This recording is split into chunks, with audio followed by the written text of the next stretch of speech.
runtuh. Enggak usah tuding siapa-siapa. Ini gara-gara ini, enggak usah.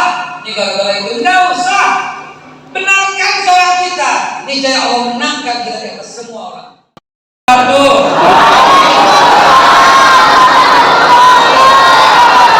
Alhamdulillah wa syukurillah ala nikmatillah wassalatu wassalamu ala rasulillah sayyidina Muhammad ibn Abdillah wa ala alihi wa sahbihi ajma'in wa tabi'in wa tabi'in tabi'in wa man tabi'ahum bi ihsanin ila yaumiddin wa alaina ma'ahum bi rahmatika ya Allah ya arhamar rahimin. Kalau mati masuk keranda lalu diusung masuk kuburan, kalau kau buka isi hati hamba, asmara cinta yang kelihatan. Jangan masuk hutan berburu kera, jangan ditembak burung kasuari. Kalau saya diterima dengan mesra, sebaik doa akan kuberi. Asap dapur pintu terbuka, tercium sedap si ikan pedang. Tidak disangka, tidak diduga di Medan, di Gebang kita berjumpa. Kurang lebih begitulah. Ibu bapak sekalian, pertama dan utama, jazakumullah khairul jazak. Terima kasih yang sebesar-besarnya, wabil khusus kepada pengurus masjid, kepada DKM, kepada seluruhnya yang saya tak sebutkan lagi satu persatu, di Masjid Istiqomah Ling 2 Air Tawar Pekan Gebang, Kecamatan Gebang. Masya Allah. Islam Mi'raj Nabi Muhammad BKM Istiqomah RM Rumah Makan.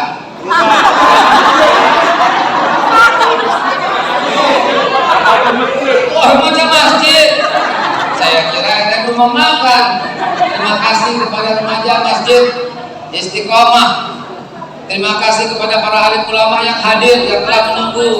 Saya bukan orang yang layak untuk ditunggu, namun alhamdulillah mudah-mudahan ada manfaatnya buat kita semua. Ibu percayalah, yang ibu tunggu insya Allah ini tidak ada sia-sia sedikit pun. Keringatnya kita, panasnya kita menjadi saksi di hadapan Allah bahwa kata Rasulullah, man dalla ala khairin falahu mithlu ajri fa'ilihi. Orang-orang yang mempelopori kebaikan, yang hadir, yang mengajak, dia mendapatkan pahala. Dan man salaka tariqan yaltamisu fihi ilman, orang yang mengajak memudahkan langkah kakinya untuk menuntut ilmu, sahalallahu tariqan ila jannah, Allah akan mudahkan langkah kakinya ke surga. Untuk ibu-ibu saya berdoa mudah-mudahan dengan hadirnya ibu-ibu, suami-suami ibu jadi suami setia, suami yang menurut apa kata ibu, suami yang ibu bilang apapun dia menurut. Dan mudah-mudahan ibu-ibu yang hadir punya suami yang takut pada istri.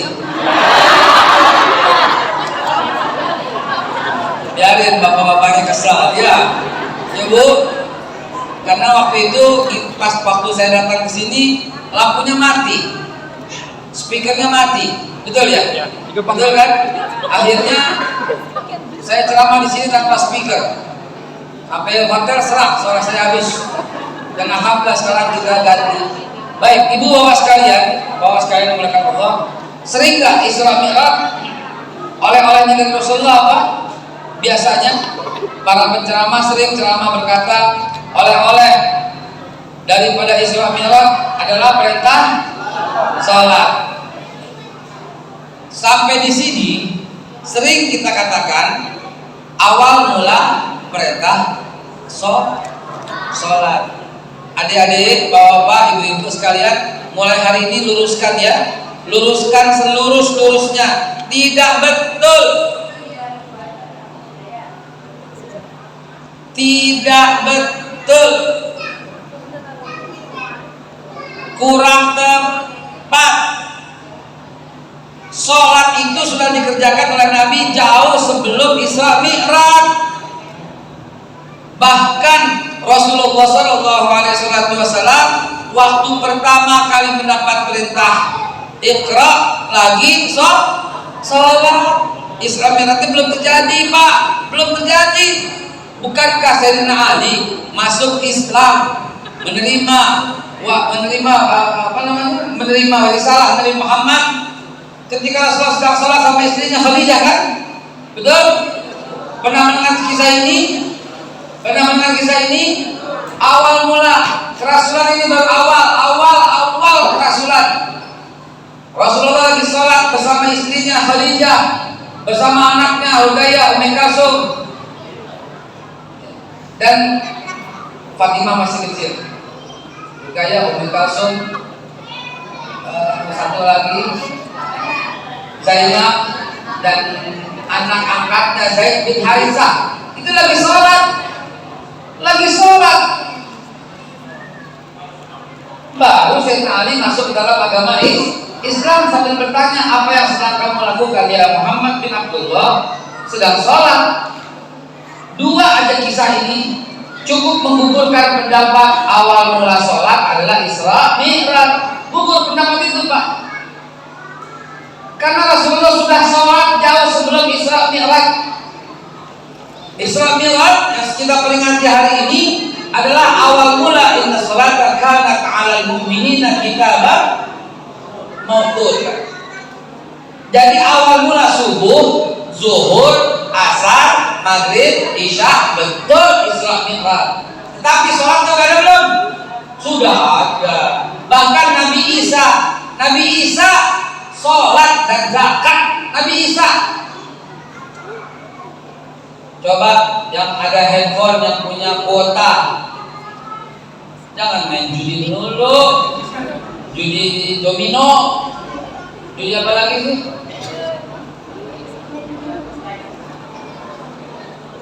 Skater.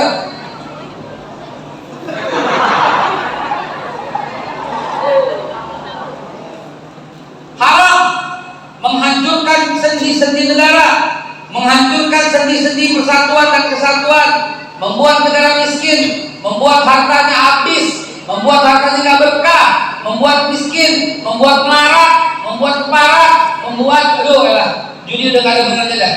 Ya, hati-hati. Coba silahkan buka. Nabi Isa itu sholat. Suratnya surat Yunus, surat Maryam, ayat yang ke-30 dan 31. Silahkan buka. Sambil saya istirahat. Silahkan buka. Itu ada Qurannya, ada Quran. Ayo.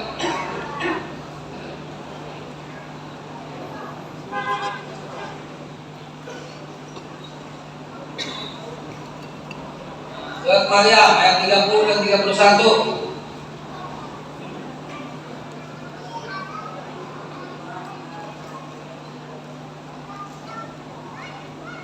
Nabi Musa juga sholat, surat Yunus 87. Nabi Ibrahim juga sholat, surat Ibrahim 17. Nabi Ismail juga sholat, surat Maryam 54-55. Nabi Ishak juga sholat, surat Al-Anbiya 72.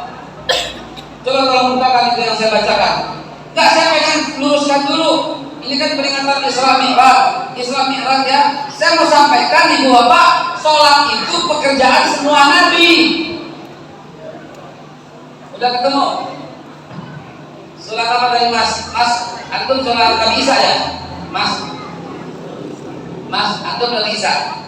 Kalau Nabi Isa sholatnya surat 19 ayat yang ke-30 dan 31. Silakan buka surat yang ke-19.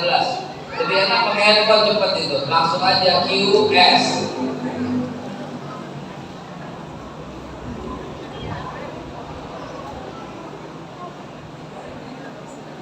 Surat Maryam.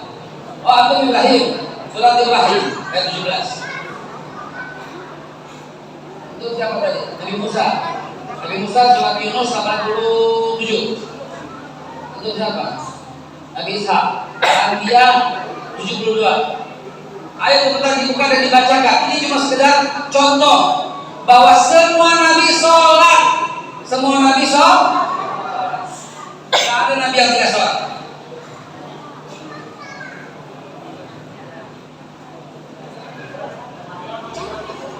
Nabi Isa 30, 31. Iya. 30, 31. Kalau Siti Maryamnya Al-Imran 44. Kalau Siti Maryamnya, Zakarianya, sesungguhnya aku hamba Allah. Dia memberikan aku kitab dan menjadikan aku seorang nabi. dan menjadikan aku membawa berkah dimanapun aku berada, dan memerintahkan aku sholat dan zakat dimanapun aku hidup, selama aku hidup. Tuh ada artinya, dibaca begitu artinya. Baca kan pula artinya kawan, biar aku bisa minum sejenak. Artinya langsung. Artinya berkata Isya, sesungguhnya aku ini hamba Allah. Iya. Dia memberiku Alkitab Injil dan dia menjadikan aku seorang nabi. Dan dia menjadikan aku seorang yang diberkati di mana saja aku berada. Dan dia memerintahkan kepadaku mendirikan sholat dan menunaikan zakat selama aku hidup. Tuh, Nabi Isa aja sholat dan zakat selama aku hidup. Itu Nabi Musa ya? Kurang ajar banget. Kan Nabi Musa kan bukan Musa meninggal. Lama sekali. Baca 87 ya. Baca. Dan kami wahyukan kepada Musa dan saudaranya, ambillah beberapa rumah di Mesir untuk tempat tinggal kaummu, dan jadikanlah rumah-rumahmu itu tempat ibadah, dan laksanakan sholat serta. Nabi Musa sholat. Siapa lagi tadi yang disuruh? Kamu Nabi siapa? Ya bukan Nabi. Kamu siapa? Kamu siapa? Dan seterusnya. Jadi Bapak Ibu sekalian, dengan ayat contoh tadi sudah saya contohkan beberapa. Yakin nggak semua Nabi sholat? Yakinlah. Jadi sholat sudah ada sejak Nabi Adam diturunkan tuh udah sholat. Hadis riwayat Tirmizi di mana Nabi Adam waktu turunnya pas waktu sholat subuh, dan Nabi Adam langsung melaksanakan sholat subuh 2 rakaat. Itu Nabi Adam. Begitu juga semua Nabi yang lain. Jadi Isra dan Mi'raj bukan awal mula wajibnya sholat ya Pak. Isra Mi'raj penentuan sholat ditertibkan menjadi subuh, zuhur, asar, maghrib, isya. Berhenti sholat, berhenti jadi orang. Man taraka shalah muta'ammidan faqad kafara jiharan. Siapa yang meninggalkan sholat dengan sengaja muta'ammidan, faqad maka sungguh telah kafara fi'il madhi taukid depannya. Faqad kafara maka sungguh telah kafir jiharan terang-terangan. As-salatu imaduddin. Salat itu tiangnya agama. Man aqama shalah faqad aqama din wa man tarakaha faqad hadama din. Siapa yang mendirikan salat tegak ini agama. Siapa yang meninggalkan runtuh agama. Sekarang saya mau tanya, agama Islam di Indonesia tegak atau setengah tegak? Bapak Ibu yang jawab, saya mah cuma lemparkan pertanyaan. Islam di Indonesia ini tegak apa setengah tegak? Setengah.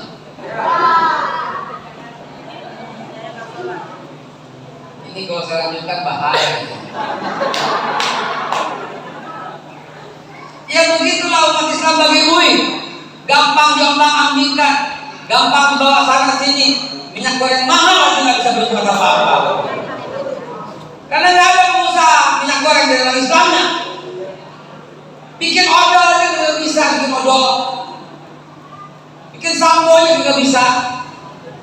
Paling Wardah.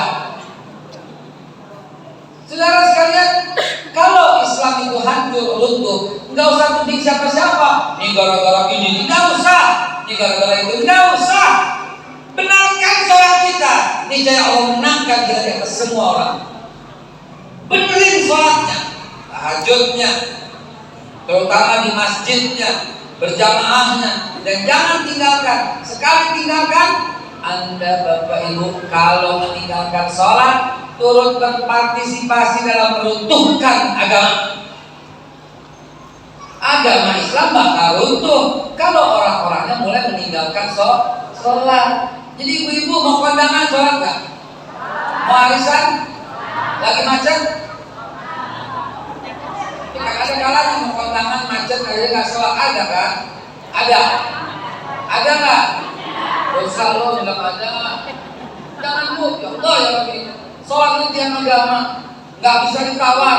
Haji, kalau nggak mampu Ya udah nggak usah.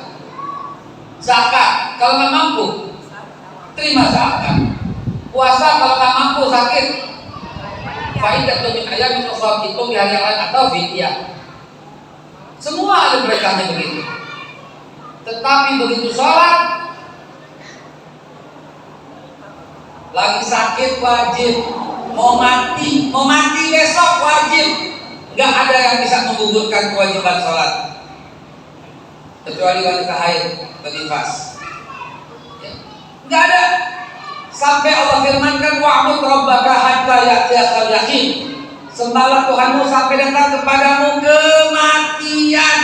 Artinya wajib sholat sampai mati. Nggak ada tawar-menawar beneran, Pak. Jangan ya Allah, ya Rabbi, jangan. Apapun keadaan kita sholat justru juga menjadi kriteria pemimpin. Sholat menjadi kriteria menikah. Sholat menjadi kriteria membangun rumah tangga. Sholat menjadi kriteria pilih mantu. Sholat menjadi kriteria pilih suami. Sholat menjadi kriteria pilih istri. Sholat bainar rajuli wa bainar kufri tarkus sholat. Perbedaan antara orang muslim dan bukan itu pokoknya sholat. Memilih pemimpin, sholat harus yang sholat. Tidak ada tawar-menawar soal ini. Soal sholat tidak ada tawar-menawar. Ada salat khauf, lagi dalam keadaan khauf, dalam keadaan takut, dalam keadaan perang, dalam perjalanan, sholat safar, mepet waktunya, dijamah, jauh jaraknya, digosor, lagi sakit tetap sholat, lagi tidur tetap sholat, stroke tetap wajib sholat. Sholat gak bisa ditawar. Sholat itu hubungan sama Allah. Kalau meninggalkan sholat, Allah melepas diri. Para ulama sepakat tidak ada satu pun kewajiban yang lebih besar daripada kewajiban sholat.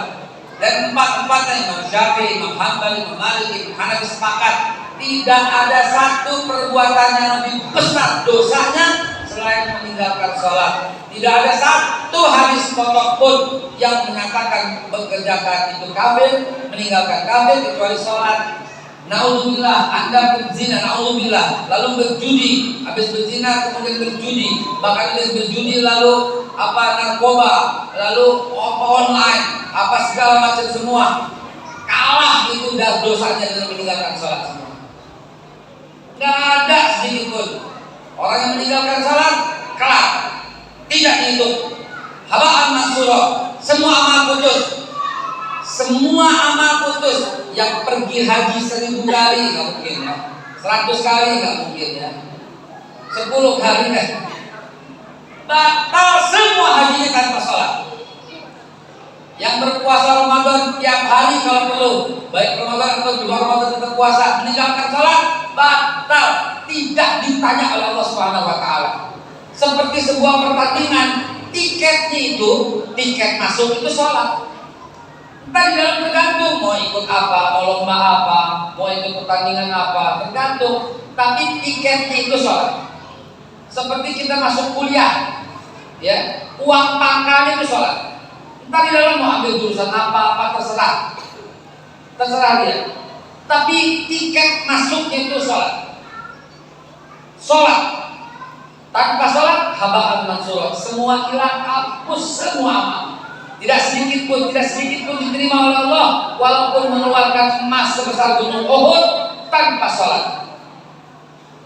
Sampai-sampai Allah Subhanahu Wa Taala menciptakan satu jenis neraka yang paling sadis, namanya neraka sakar. Neraka sakar ini dikhususkan khusus oleh Allah untuk orang-orang yang meninggalkan sholat. Boleh Pak, boleh.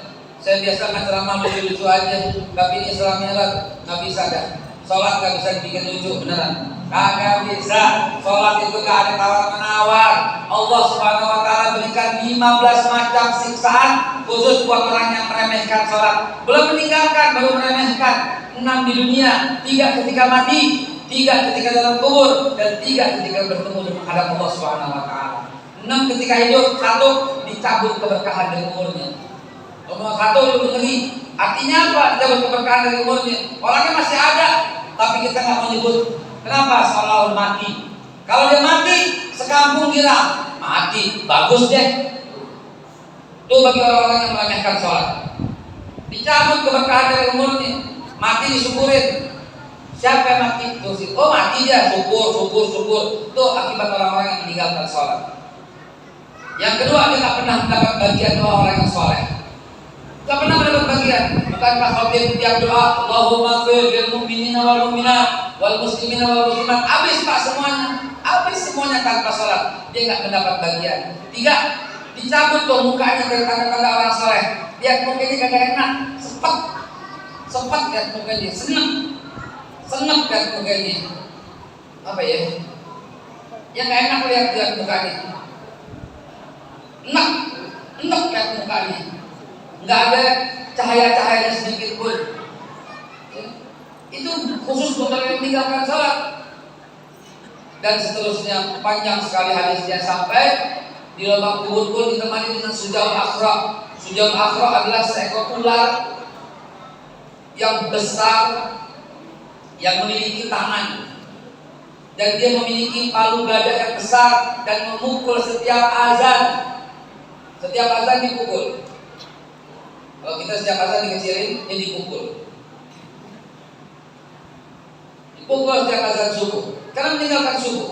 Dipukul setiap azan zuhur karena meninggalkan zuhur. Dan itu berlangsung terus sampai dengan hari kiamat. Naudzubillah. Orang yang meninggalkan sholat sebanyak apapun amalnya, dia terima pukulan kiri.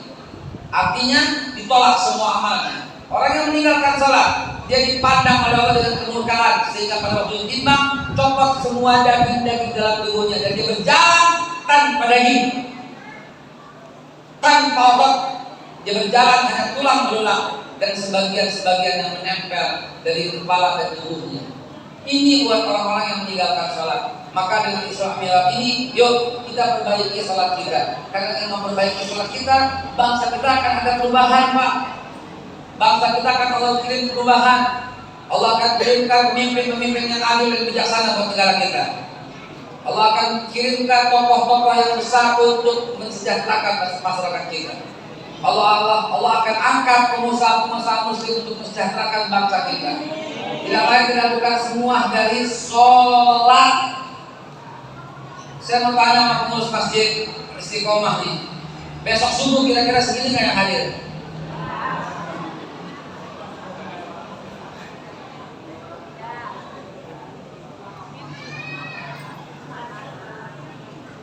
Yuk Bapak Ibu, berjuanglah, ikut andil perbaiki Indonesia dengan mendirikan dan memperbaiki sholat kita. Sholat nggak bisa ditawar. Ya Bu, ya Pak, hati-hati. Allah ya Rabbi, Allah macam ini pada sholat. Semoga Allah jadikan kita orang yang memelihara sholat. Bu. Yang paling utama tidak wahyu dari Nabi Ibrahim, anak-anaknya jangan tinggalkan sholat.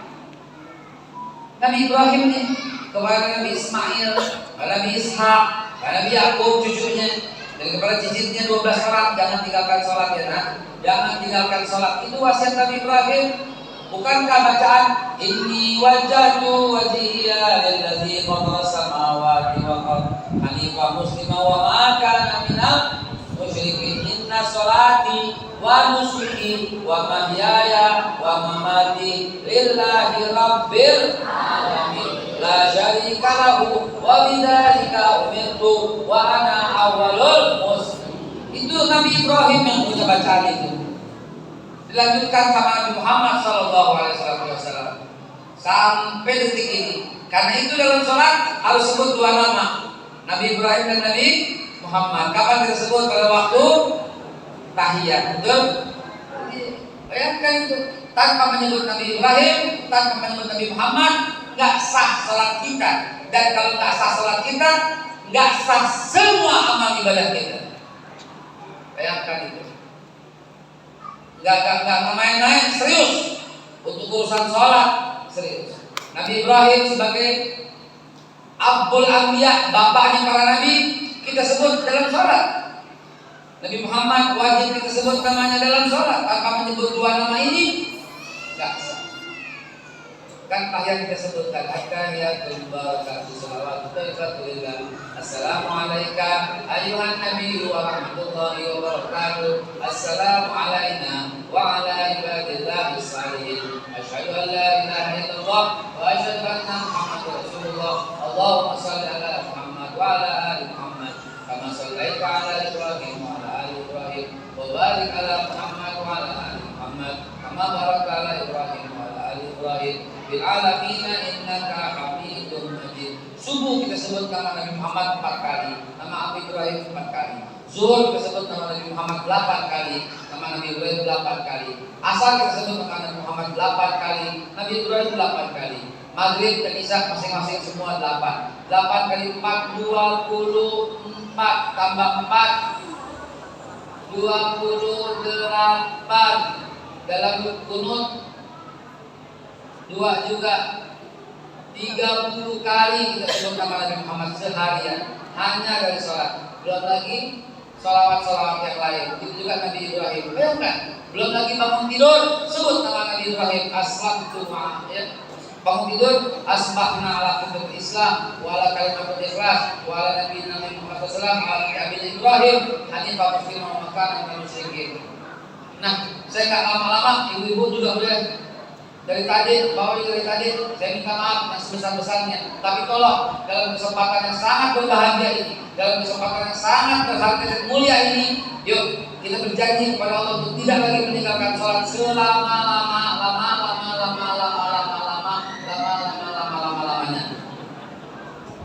Ya, ajarkan anak-anakmu sholat. Anakmu ajarkan sholat.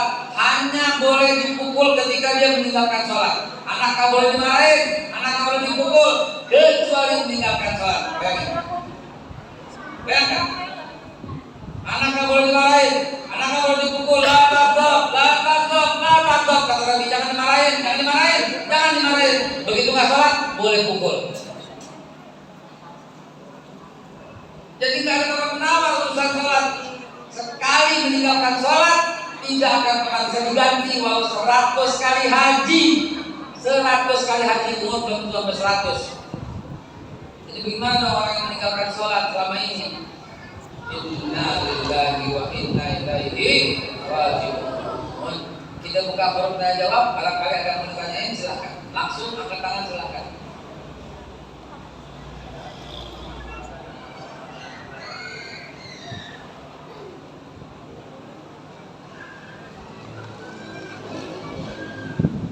Ibu-ibu hati-hati, di ujung menstruasi biasanya meninggalkan sholat. Iya, di ujung menstruasi. Ya, Ustaz saya tahu aja, ya tahulah belajar gitu. Ibu ini mesti lihat, biasanya tuh hari berapa hari, misalnya hari ke-7 udah lihat. Masih enggak tuh, ganti buru-buru itunya.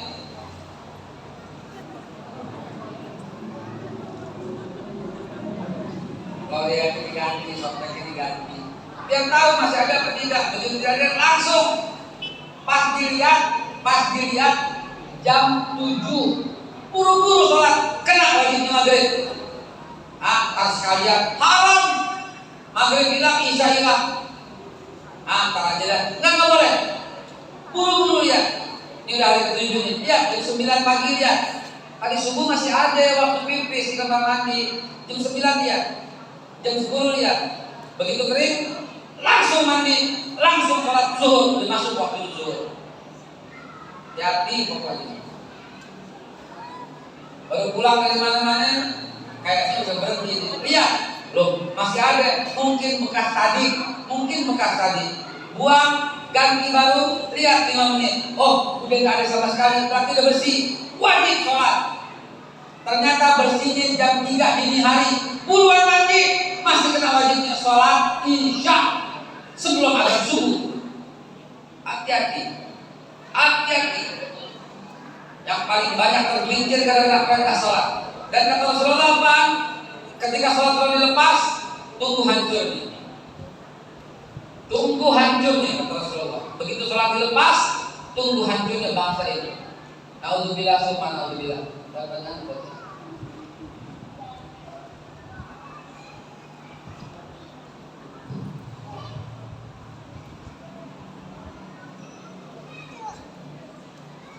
Assalamualaikum warahmatullahi wabarakatuh.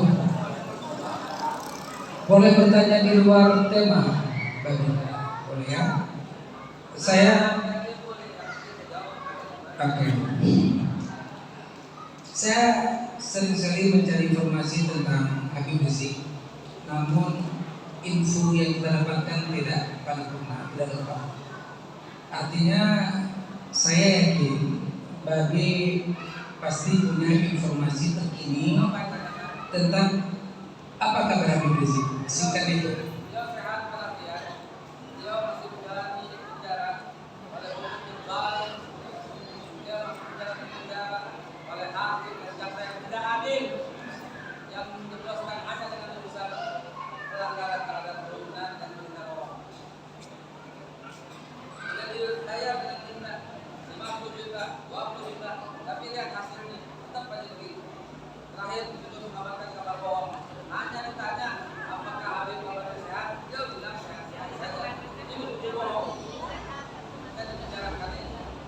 Benar beliau dipenjara di bawah tanah. Ya, setelah bawah itu di bawah betul. Sulit kita katakan matahari betul.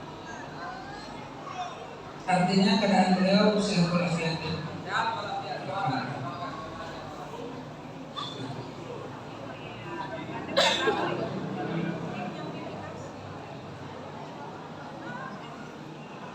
Assalamualaikum warahmatullahi wabarakatuh.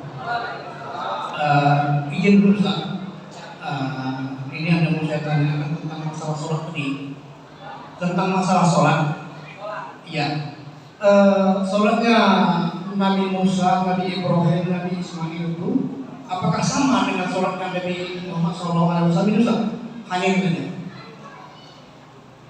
Di dalam Al-Quran terlalu banyak ayat yang menceritakan tentang sujud ma'asal dan sajid ma'raki. Sebutkan sujud, sebutkan rukuk, maka dengannya semuanya sama kecuali pada tahiyat.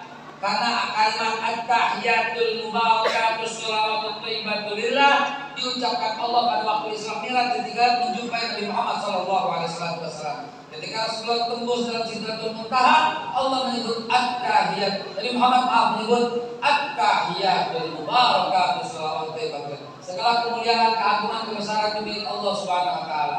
Itu ucapan komunikasi antara Nabi Muhammad dengan Allah pada waktu Isra Mi'raj. Lalu Allah menjawab, "Assalamu alayka ayyuhan nabiyyu wa rahmatullahi wa barakatuh." Keselamatan dan salam atas sejahtera atasmu wahai Nabi yang berkah Allah. Lalu kemudian Nabi Muhammad tidak serta-merta untuk dirinya sendiri.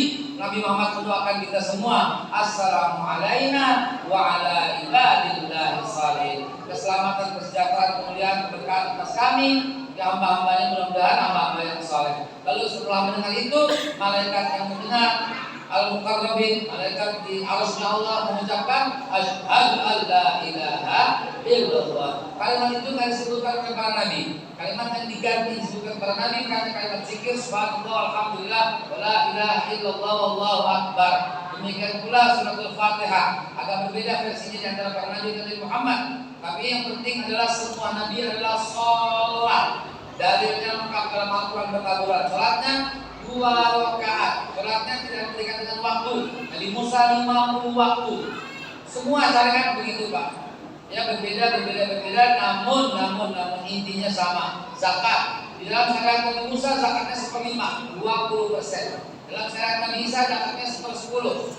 Dalam syariat Nabi Muhammad zakatnya 2,5% untuk zakat fitrah, mal dan seterusnya, masih banyak urusan zakat. Jadi begitu. Haji juga begitu. Di zaman Nabi Ibrahim wajib haji. Hajinya tawaf dan sa'i. Tidak ada wukuf. Wukuf ada pada zaman Nabi Muhammad. Ya, bermalam di Musdalifah ada Nabi Muhammad. Begitu. Dan semuanya disempurnakan pada zaman Nabi Muhammad SAW. Jadi tentang tahiyat itu hanya ada pada zaman Nabi Muhammad ya. Iya. Kalau jadi pada zaman Nabi Musa atau Nabi Ibrahim tidak seperti sekarang ya. Ya, tapi soalnya sama, itikanya sama, ini wajah itu sama, tahiyatnya nggak ada, rukunya subhanallah alhamdulillah wa la ilaha illallah Allahu akbar, bagi pilihnya subhanallah alhamdulillah wa la ilaha illallah Allahu akbar, Sujudnya subhanallah alhamdulillah la ilaha illallah Allahu akbar. Kalau bapak orang yang rajin sholat tasbih, kurang lebih begitulah sholatnya. Makasih Ustaz. Sama-sama. Assalamualaikum warahmatullahi wabarakatuh.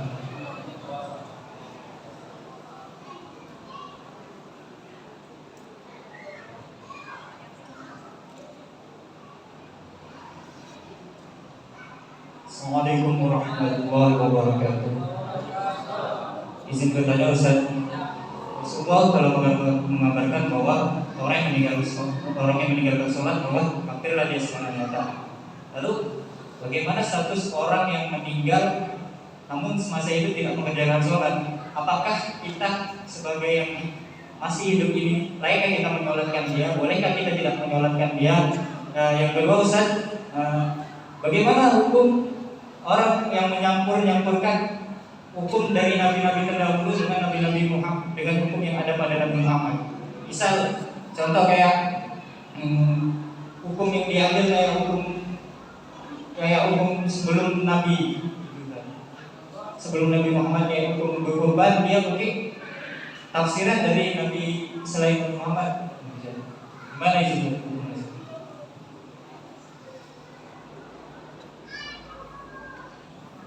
Masalahnya bapak tidak tahu apakah orang itu bertaubat atau tidak. Dan masalahnya bapak juga tidak mengerti, kita sama-sama tidak mengerti dia meninggalkan sholat dengan perasaan ingkar atau dia meninggalkan sholat dengan perasaan menyesal. Yang menjadi kafir ada kalimat muta'ammidan. Orang-orang berkata Allah sholat gak wajib, nah itu yang kena muta'ammidan, bakal kafir di alam. Ada orang yang menyesal. Astagfirullahaladzim, kemarin gua gak sholat. Dia berada dalam dosa yang besar dan dia wajib bertaubat, wajib mengkodok, dan dia tidak termasuk dalam babat kafarah jihar. Paham ya? Yang dimaksud dengan babat kafarah jihar, dia ada kalimat berbanding yang muta'ammidan. Allah sholat, Allah hari gini sholat, apaan sih sholat mulut? Itu tuh, yang kayak begitu tuh Pak yang kena. Imam Syafi'i tidak boleh menyolatkan orang yang begitu Pak. Masa Imam Syafi'i tidak boleh menyolatkan orang yang begitu. Orang yang menginjak-injak hukum Islam, orang yang menghalang-halangi orang sholat, nggak boleh. Ya Pak. Jadi kalau orang meninggalkan sholat dia menyesal, dia tidak termasuk dalam kafir demikian, dia berada dalam kafir dosa yang sangat besar, dia wajib kodok semua sholatnya. Nggak ada tawar-menawar Pak. Silakan Bapak buka di kitab perbandingan mazhab. Silakan buka di akun, silakan buka di kitab Imam Syafi'i, silakan buka di Muwatta Imam Malik, silakan buka semua. Saya jamin Bapak akan menemukan kata yang sepakat bahwa salah satu dosa terbesar adalah meninggalkan sholat. Tetapi orang yang meninggalkan dan dia bertobat, dia wajib mengkodok sholatnya, dia wajib mengganti sholatnya, dan dia wajib menyesal dan bertobat dengan tobat atas surah agar semua amal-amal ini ikut. Tanpa itu dia tidak akan mendapatkan amal. Tanpa itu haba'an mansura, amal yang kosong, dan dia akan menjadi orang yang muflis, bangkrut, karena semua amalnya hilang terpotong gara-gara dia meninggalkan sholat. Adapun hukum yang pertanyaan yang kedua, hukum berlaku nggak bisa Pak, nggak bisa berlaku sama sekali kecuali yang terbaru. Ada nasih mansuh di sana. Bukankah khamar mabuk awalnya tidak haram? Masih boleh? In kuntum sukara, kalau kamu mabuk jangan sholat. Habis hilang mabuknya baru boleh sholat. Lalu kemudian turun lagi ayat bahwa mudaratnya lebih banyak daripada manfaatnya. Lalu turun lagi ayat terakhir, najisun rinsun min amali syaitan, najis dengan keras itu. Jadi selalu ambil yang terbaru. Ada nasihat mansuh, nggak boleh melebar ke belakang lagi. Kasus yang terjadi antara seorang wanita berjilbab kawin di gereja dengan pria Katolik dengan mengambil dalil ahli kitab, nggak bisa. Emang ahli kitab yang mana? Ahli kitab yang mana? Lain sholat dengan ahli kitab. Nggak sama ahli kitab. Ada yang menangis ketika mendengar Al-Quran, yang soleh. Ada yang tidak. Dan ending daripada ahli kitab semuanya sudah ditutup oleh surat Al-Bayyinah. Inna lazina kafaru min ahli kitab wal musyrikin fi nari jahannam khalidina fiha ulaika hum syarrul bariyah. Sesungguhnya orang kafir yang terdiri dari ahli kitab dan orang musyrik fi nari jahannam, dalam neraka jahannam, khalidina fiha, kekal selama-lamanya. Ulaika hum syarrul bariyah, mereka adalah seburuk-buruk makhluk. Jadi kalau mengambil alih selalu nasihat mansuh, selalu yang belakangan. Ziarah kubur dulu haram, periode Mekah haram. haram ziarah kubur, tapi kalau Madinah sudah boleh, sudah sunnah bahkan untuk mengambil intibar, untuk mengambil manfaat dari kita berziarah kubur. Betul? Nah, tawasul begitu juga dahulu haram. Sekarang berikutnya akhirnya boleh dan boleh berikutnya, bahkan para sahabat Nabi melakukan tawasul kepada Nabi Muhammad SAW. Jadi selalu mengambil yang belakang. Inilah hebatnya nasikh mansukh dalam Al-Quran. Begitu ya Pak ya.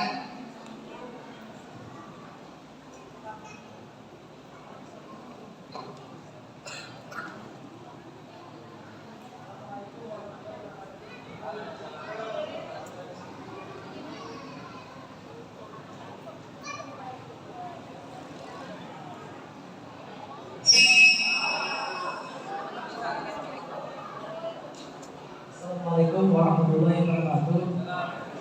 Ustaz, saya ingin bertanya.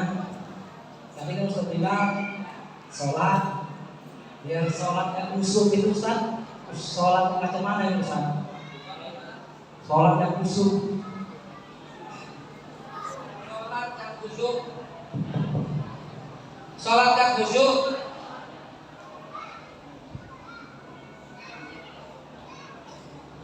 Bapak khusyuk konsentrasi. Bapak kalau mikirin yang lain itu termasuk khusyuk Pak. Khusyuk bukan soal pikiran. Ya, khusyuk nih ya. Khusyuk Bapak niat dalam hati. Biar gampang, biar tertuntun, Bapak boleh baca usolli fardal maghribi ala sarakaatin mustaqbilal qiblat. Tapi itu bukan niat, itu belum sholat. Ya, lafaz, bukan niat, niat di hati. Bapak langsung baca apa makmuman lillahi ta'ala, lalu mulai sholat. Tadi belum sholat. Jangan dibilang bid'ah. Tadi belum sholat kalau dibilang bid'ah. Betul? Misalnya begini nih. Jangan lupa matiin kompor ya. Allah Akbar. Boleh nggak? Boleh, kan belum sholat. Nah, kalau ada handphone bunyi, angkat ya. Bapak mau sholat. Allahu Akbar. Boleh nggak? Boleh, kan belum sholat. Bu, jangan kemana-mana. Apa sholat sebentar? Habis sholat, siap-siap di kamar. Boleh nggak? Boleh, kan belum sholat. Allahu Akbar. Boleh nggak? Boleh, kan belum sholat. Yang bilang bid'ah itu kurang ajar. Boleh, belum sholat.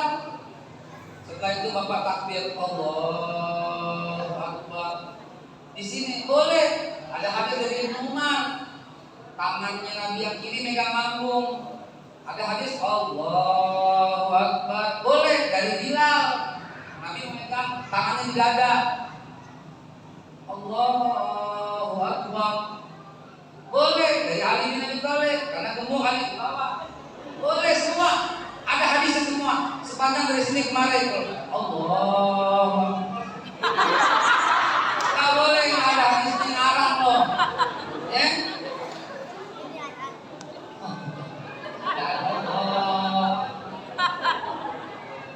Allah Akbar. Baca doa. Terserah mau baca mulai dari ini boleh. Mulai ini wajah ini boleh. Boleh kalau Allah Akbar kabir boleh. Ada semua lengkap hadis. Lalu Bapak lihat mata jangan ke atas, kiri kanan depan belakang, tetap tempat sujud. Amin. Surat mau sendiri ke, mau berjamaah ke, Fatihah tetap wajib. Kalau hatinya ingat-ingat ada utang Ustaz, kemana Ustaz? Enggak apa-apa. Enggak apa-apa. Itu bukan definisi khusyuk. Oh ya. Siapa bilang definisi khusyuk itu konsentrasi penuh? Mana ada manusia yang bisa bilang begitu? Nah, Sayyidina Ali aja nggak bisa begitu. Saya maksud yang khusyuk itu macam mana Ustaz? Ya Allah, Akbar. Utang masih banyak. Sah soalnya. Itu bisa Ustaz. Sah. Ini makanya definisi khusyuk bukan itu. Dia langsung sholat, matanya lihat ke bawah sampai malam balik, amin, sampai surat, kemudian dia ruku dengan ruku yang sempurna. Allahu Akbar, rata, kalau di kelas juga rata. Dia matanya terus sampai Allah. Liman hamidah, dia baca Rabbana walakal hamd, Rabbana lakal hamdu, atau hamdan katsiran thayyiban, banyak hadisnya yang bermakna Arab. Lalu dia sujud terus, matanya lihat sujud, terus sujud sempurna sampai selesai, sampai assalamualaikum warahmatullah. Itu namanya khusyuk. Terserah pikiran ente kemana, karena pikiran tak bisa dikendalikan. Yang penting semua bacaan sempurna, semata sempurna, gerakan sempurna, gerakan tangan semua sempurna, sesuai dengan nas. Di sini Pak, jangan di sini, jangan Allah, jangan di sini. Allah. Jadi kalau pikirannya kemana-mana lari itu Nggak apa-apa. itu khusus kan? Nggak apa-apa. Oh gitu Ustaz ya. Mana bisa dikendalikan pikiran saudaraku. Ya Ustaz. Terima kasih. Sayyidina Ali pun nggak bisa. Sayyidina Ali yang paling top sholatnya. Karena Nabi nggak khusyuk. Di akhir sholat dia bertanya, mau dikasih selendang yang mana, yang putih atau yang hijau? Terima kasih Ustaz. Assalamualaikum warahmatullahi wabarakatuh.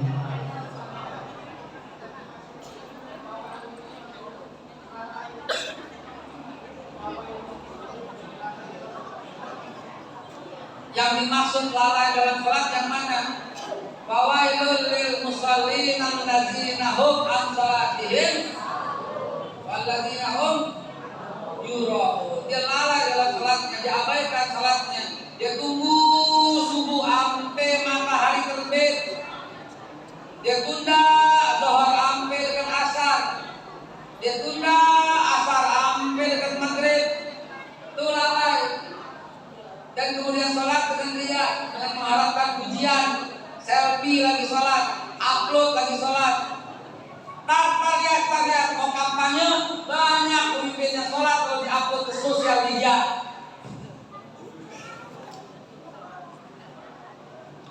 Ya, jangan demikian. Orang sholat itu, bahkan orang munafik salatul cirinya bersama mulai sholat waktu salat. Kalau dia berdiri untuk sholat dengan malas. Mau ketemu Allah malas. Jangan, ya. Demikian barangkali.